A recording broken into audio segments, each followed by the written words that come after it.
পশ্চিমবাংলার মুখ্যমন্ত্রী মমতা বন্দ্যোপাধ্যায়ের হাতকে মজবুত করার জন্য, অভিষেক বন্দ্যোপাধ্যায়ের হাতকে মজবুত করার জন্য আজকের আমি কাসেম সিদ্দিকী এই পার্টিতে আমি এসেছি।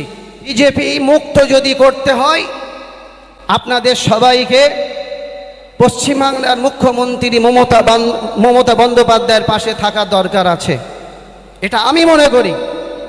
পশ্চিমবাংলার মাননীয় মুখ্যমন্ত্রী মমতা বন্দ্যোপাধ্যায়, অভিষেক ব্যানার্জি বাবু যেভাবে হিন্দু মুসলমান দলিত আদিবাসী সবাইকে এক জায়গায় দাঁড়িয়ে শান্তির বার্তা দিয়ে আসছেন, সব ধর্মের মানুষকে এক জায়গায় রেখে পশ্চিমবাংলার জমিনটাকে সাজাচ্ছে।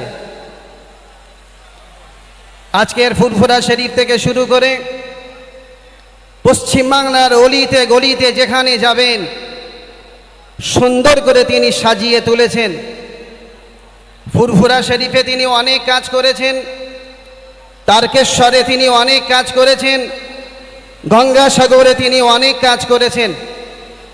আজকের বিজেপি নামক একটা দল,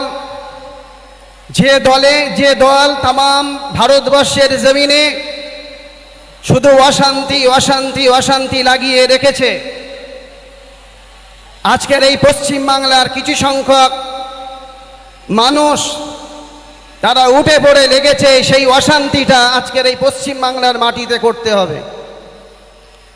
তবে বাবু, এই পশ্চিমবাংলার জমিনে এটা চলবে না। এই পশ্চিমবাংলার হিন্দু মুসলমান দলিত আদিবাসী এক জায়গায় দাঁড়িয়ে পশ্চিমবাংলার মুখ্যমন্ত্রী মমতা বন্দ্যোপাধ্যায়ের হাতটাকে মজবুত করে দিচ্ছে। বিশেষ করে যারা আজকের এই জমিনে এই মাটিতে দাঁড়িয়ে বড় বড় কথা বলে গেছেন, তেনাদেরকে উদ্দেশ্য করে আমি বলছি, আপনারা এই পার্টিতে থেকে নিজের ঘরগুলোকে আপনারা গুছিয়েছেন, আজকে বাঁচার জন্য আপনারা অনেক কথা বলতে শুরু করেছেন। তবে এই পশ্চিমবাংলার মাটিতে আপনাদের জায়গা নয়, আপনারা জায়গা করতে পারবেন না। তার কারণ এই পশ্চিমবাংলার মানুষ উন্নয়নকে সমর্থন করেছে, উন্নয়নের পাশে দাঁড়িয়েছে।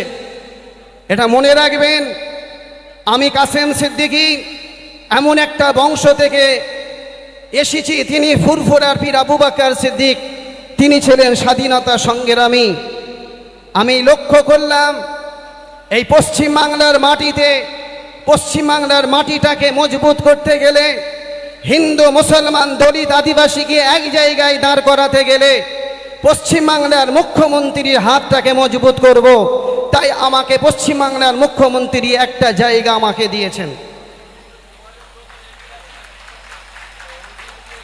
বিশেষ করে আপনাদেরকে আরেকটা কথা বলে দিয়ে যাই, যিনারা আজকের এই মাটিতে এসে সন্দেশখালিটাকে বেইজ্জতি করছে, তামাম ভারতের জমিনে সন্দেশখালিটাকে তুলে ধরছে, আমার বিশ্বাস এই সন্দেশখালির মাটি, সন্দেশখালির মানুষ আগামী 26-এ তাদেরকে উপযুক্ত জবাব দিয়ে দেবে।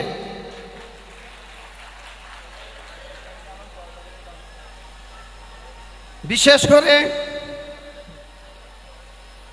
অন্যদিকে আজকের যে সন্দেশখালির মাটিতে এসেছি, এই সন্দেশখালির মাটির অলি গলিতে আমি জলসা করি, ধর্মসভা করি, যেহেতু আমি একজন ধর্মগুরু। এই বসিরহাটটাকে আমরা বলি ফুরফুরা শরীফের তৃতীয় বাড়ি, এটা আমাদের তৃতীয় বাড়ি। তাই আজকের এই পশ্চিমবাংলার জমিনটাকে একটু